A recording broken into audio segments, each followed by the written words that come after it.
ஆன முறைன்னு நம்ம பாக்குறோம். ஆள் என்பது ஓகேவா? இல்ல கையினது முறைன்னு கூட நம்ம வச்சுக்கலாம். இன் என்பது 3ஆம் வேற்றுமை. ஐயாள், கூ, இன் 5ஆம் வேற்றுமையா வச்சுக்கலாம். இல்ல கையால் ஆன கூட எடுத்துக்கலாம். இப்ப 3ஆம் வேற்றுமை சொல்றேன்னு வச்சுக்கோங்களேன். இப்போ சாரி 3ஆம் வேற்றுமை உறும் பயணம் இல்லையா? கையால் ஆன முறைமைன்னு நம்ம வச்சுக்கலாம். அதாவது கையால் செய்யக்கூடிய ஏதோ ஒரு செயல் வகை. ஆள் என்பது வேற்றுமை உருபு. அந்த உருபு மறைஞ்சிருக்கிறதுனால ஃபர்ஸ்ட் இத நான் வேற்றுமை தொகைன்னு சொல்லிட்டேன். கையால் முறைமைன்னு நம்ம சொல்லல. கையால் ஆன ஏதோ ஒரு முறைமை.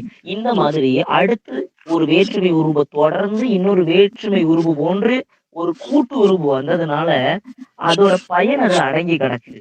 கையால் ஆன முறைமை இல்ல கையால் செய்த முறைமைன்னு கூட நான் வச்சுக்கிறேன். நானே எடுத்துக்கிறேன் இலக்கணத்துக்காக நான் இப்படி எடுத்துக்கிறேன். இப்படி ஏதோ ஒரு கூட்டு உருவு கூட சேர்ந்து வந்துச்சுன்னா அதோட பயனை விளக்குது. கையால் செய்யக்கூடிய வேலை அப்படி ஏதோ ஒண்ணு வச்சுக்கலாம். இப்படி வந்ததுனால அதன் பயன் மறைஞ்சு கிடக்குது. வேற்றுமை உருவம் மறைஞ்சு கிடக்குது. அதனால இத வேற்றுமை தொகைன்னு சொல்றோம். அந்த பயனும் மறைஞ்சிருக்கிறதுனால உருவும் பயனும் உடன் தொக்க தொகைன்னு சொல்றோம். புரியுதா? நான் உங்களுக்கு வேற கூட 2 எக்ஸாம்பிள் எடுக்கேன். கடைசியா இது முடியட்டும். நான் கூட 2 எக்ஸாம்பிள் சொல்றேன். நான் என் நோட்ல நிறைய வச்சிருப்பேன். ஏன்னா அது பார்த்தா உங்களுக்கு இன்னும் நல்லா தெளிவா இருக்கும். சரியா? ஓகே. சரி ஓகே. பார்க்கலாம். சரிம்மா புரியுதா? ஓகே. அடுத்து பாருங்க முதல்ல அணினா என்னன்னு சொல்லிடுறேன். அணி என்பது இப்பதான் பார்த்தோம். தேம்பா அணின்னு பார்த்தோம். அதாவது தேம்பாத வாடாத மாலை அப்படின்னு தானே நம்ம பொருள் பார்த்தோம். அப்போ அணி என்பது மாலை என்ற பொருளை தரலாம். இல்லைன்னா கோர்ப்பது என்ற பொருள் நம்மளே சொல்றோம். அணிகலன்னு சொல்றோம். காரணம் என்ன? அப்போ அணிகலன் என்பது தொடுத்து வைக்கப்பட்ட மாலை போன்ற ஒரு தொகுப்பு தான் அணிகலன்கள்னு சொல்றோம்.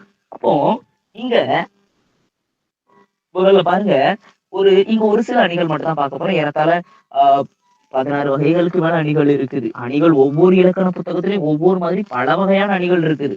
ஓகே. நமக்கு இங்க பள்ளி புத்தகத்துல என்ன அது மட்டும் போதும். ஏன்னா தகுதி தேர்வு என்பதனால தற்குறிப்பு ஏற்றணி முதல்ல நம்ம பார்த்துடலாம். அது தற்குறிப்பு ஏற்றணி. பல நேரங்கள்ல நம்மளோட குறிப்புகளை நம்ம ஏத்தி சொல்லிக்கிட்டே இருக்கோம். பாத்தீங்கன்னா பலர் எங்க கவிதை எழுதுறவங்க எல்லாம் பாத்தீங்க அப்படின்னா உங்களுடைய குறிப்புகளை வேணும்னே என்ன பண்ணுவீங்க அப்படின்னா ஏத்தி சொல்லுவீங்க. அது கவிதைக்கு ஒரு அழகு இல்லையா? கவிதைனாலே பொய் தான் அழகு. இந்த ஒரு வரிகள் கூட முன்னாடி ஒரு நாள் எழுதுனேன். என்ன எழுதுனேன் அப்படின்னா உன் ஒப்பனைகளில் என் கற்பனைகள் கரைந்து போயின அப்படின்னு ஒரு வரிகள் எழுதுனேன். உன்னுடைய ஒப்பனைகளில் என்னுடைய கற்பனைகள் கரைந்து போயின. மேக்கப்ல கற்பனைகள் கரைஞ்சு போச்சு அப்படின்னு சொல்லி எழுதுனேன். அப்ப பாத்தீங்க அப்படின்னா இந்த தன்னுடைய குறிப்பை நான் தூக்கி சொல்றேன் பாருங்க. இதுதான் தற்குறிப்பு ஏற்றணின்னு சொல்றோம். இங்க கவிஞர் என்ன சொல்றாரு பாருங்க தன்னுடைய குறிப்பை. ஓரளந்தெடுத்த ஆரையில் நெடுங்கொடி வாரால் என்பன போல மறித்து கைகாட்ட. அதாவது என்ன நடக்கு அப்படின்னா கோவலனும் கண்ணகி மதுரை மாநகருக்கு போறாங்க. நம்ம தான் பார்த்தோம் அந்த சிலப்பதிகாரம் காவியம் பார்த்தோம். சிலப்பதிகாரத்தின் ஆசிரியர் எந்த நூற்றாண்டை சார்ந்தவருமா இளங்கோவடிகள்? 12 கிடையாது. அன்னைக்கு யாரோ 12 சொன்னீங்க. 12 கிடையாது. 2ஆம் நூற்றாண்டு. பரவாயில்ல 2ஆம் நூற்றாண்டு. சரியா? ஓகே. 2ஆம் நூற்றாண்டை சார்ந்தவர். சிலப்பதிகாரம் நாம் பார்த்தோம். சிலப்பதிகாரம் எத்தனை காண்டங்களை உடையது? 3 காண்டங்களை உடையது. 3 காண்டங்களை உடையது. என்னென்ன காண்டங்களா மேடம்?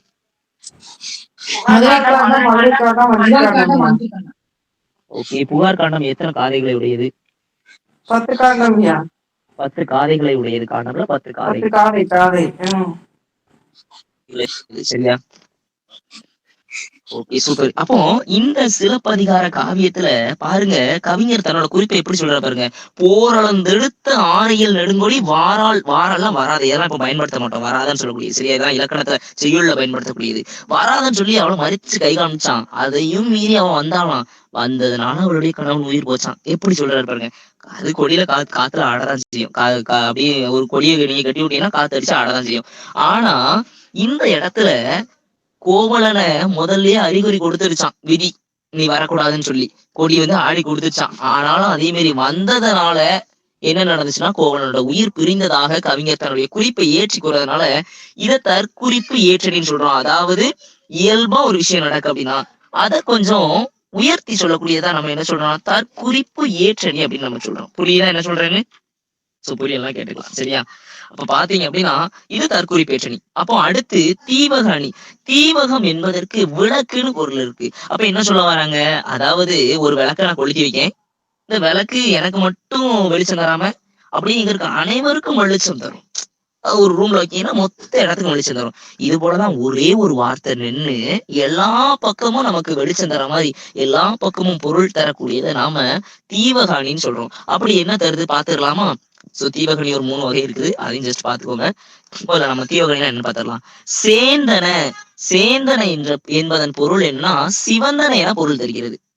ஆசிரியர் சொல்றா பாருங்க, சேந்தன வேந்தன் திருநெடுங்கண் வேந்தர் ஏந்து தடந்தோள் இழி குருதி பாய்ந்து திசை அனைத்தும் வீரச்சிலை பொழிந்த அம்பும் மிசை அனைத்தும் புல்குளமும் வீழ்ந்தது. அதாவது இந்த இடத்துல ஒரே ஒரு பொருள் தாங்க. சேந்தன என்பதன் பொருள் என்னன்னா சிவந்தன. இந்த சிவந்தன என பொருள் தரக்கூடிய இந்த வார்த்தையை பாருங்க, வேந்தன் திருநெடுங்கண், அதாவது அரசனோட கண்ணன். இங்க தமிழுக்கு சிறப்பேர் தாங்க. இவங்க வேந்தன் கண்ணன் சொல்லியிருக்கலாம். எப்படி சொல்றான் பாருங்க, திருநெடுங்கண். அதாவது திரு என்பது மரியாதை குறிக்கக்கூடியது, நெடுங்கண் அப்படியே கோவத்துல அப்படியே பெரிய கண்ணு. என்ன சொல்லலாம், அந்த கண்ணு செவந்து போச்சான். சேந்தன வேந்தன் திருநெடுங்கண். தெவ்வேந்தர், தெவ் அதாவது தெவ் என்பது பகைவேந்தர் ஏந்து தடதோல், பகை வேந்தர்களுடைய தோற்பட்டைகள், அந்த தோள்பட்டைகளும் சேந்தன சிவந்து போச்சு. இழி குருதி பாய்ந்து, ரத்தம் பாஞ்சிட்டுல, அதான் அடிச்சிட்டாங்க, நம்ம ஹீரோ போய் அடிச்சிட்டார்ல. இழி குருதி பாய்ந்து திசை அனைத்தும், அந்த திசைகள் அனைத்தும் ரத்தம் அப்படி சதறி போச்சான். பாருங்க, மறுபடியும் ரத்தம் சதறி போன அந்த சிவந்தன என்ற முதல் வார்த்தையை வச்சு இதெல்லாம் சொல்றாங்க. வீர சிலை பொழிந்த அம்பும், அதாவது வீரனால் எய்யப்பட்ட அந்த வலிய அம்பும் என்ன செய்தான், மிசைகள் அனைத்தும் அப்படியே பல்வேறு திசைகளுக்கும் பறந்து புல்குளமும் பறவைகளும் தரையில் வீழ்ந்து அவையும் சிவந்து போச்சு. புரியுதா உங்களுக்கு என்ன சொல்றாருன்னு? அப்போ வெறும் சேந்தன என்ற இந்த வார்த்தை, சிவந்தன என்ற இந்த பொருள் தரக்கூடிய இந்த வார்த்தை பல்வேறு இடங்களில் பொருள் தரதுனால இதை நம்ம என்ன சொல்றோம் அப்படின்னா தீவகாணின்னு சொல்றோம். புரியுதா என்ன சொல்றேன்னு? புரியுதாமா? புரியுது சார். Super super. ஓகே, அப்போ ஒரே ஒரு இடத்துல நின்னு பல்வேறு இடங்கள்ல பொருத்தப்பட்ட பொருள்களை ஒரே இடத்துல இணைச்சு கொண்டு வருது. இந்த சேந்தனை என்றது விளக்குன்னு வச்சுக்கலாம். இந்த விளக்கு எல்லா பக்கமும் எரியுது பாருங்க, இததான் தீவகணின்னு சொல்றோம். சரியா? சோ தீவகணினா என்னன்னு தெரிஞ்சுக்கணும். ஓகேவா? இதற்கு விளக்கம் தான் அங்க கொடுத்திருப்பாங்க. சேந்தன் கண் சிவந்தது, தெவ்வேர் தோல் சேந்தன அப்படின்னு விளக்கம் கொடுத்திருப்பாங்க. ஜஸ்ட் ஃப்ரீ டைம்ல படிச்சு பாருங்க. சரியா? இவ்வளவுதான் கான்செப்ட். கான்செப்ட் என்னங்கிறத நான் சொல்லிட்டேன். சரியா? உங்களுக்கு நேரம் கிடைக்கும் போது இதை படிச்சு பாருங்க. சரி, அடுத்து பாருங்க, நிரல் நிறை அணி. நம்ம ஆல்ரெடி நிரல் நிறை அணி பார்த்தோம். அதாவது நிரல் என்பது வரிசை என்றும் நிறை என்பது நிறுத்துதல் என்றும். அதாவது ஒரு நிரலில் நான் என்ன சொல்ல போறேங்கிறத சொல்லி அதோட பயனையும் தரக்கூடியது நிரல் நிறை சொல்றோம். அன்பும் அறனும் இல்வாழ்க்கையில் இருந்தால் பண்பும் பயனும் வந்துவிடும் என்று நம்ம கடந்த வகுப்புல பேசியிருப்போம், முன்னாடி பேசணும். அப்படிதானே?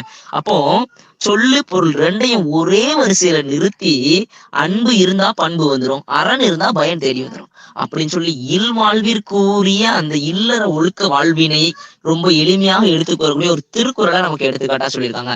அதான் அன்பும் அறனும் உடைத்தாயின் இல்வாழ்க்கையில் பண்பும் பயனும் அது என்று வள்ளுவம் குறிப்பிடுகிறது. சரியா?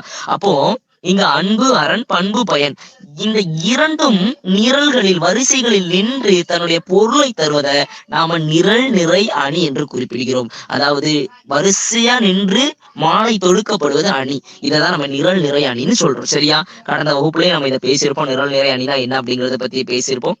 ஒருவேளை தெரியலன்னா நீங்க அன்மியூட் பண்ணி கேட்கலாம். சரியா? அடுத்து தன்மை அணி. தன்மைனா நான் என்ன சொல்ல போறேனோ அதை அப்படியே சொல்றதுங்க. ரொம்பலாம் மறைச்சுலாம் பேச வேண்டாம்.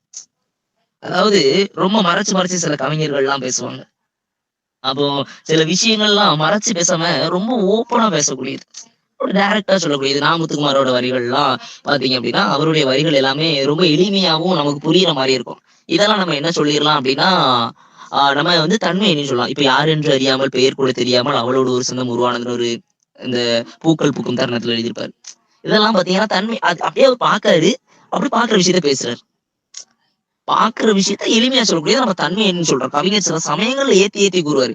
ஆனா அப்படியே நார்மலா சொல்லக்கூடிய தன்மையணின்னு சொல்றோம். பாத்துடலாமா? இங்க பாருங்க, தன்மையணிங்கிறது எதை சொல்றா பாருங்க.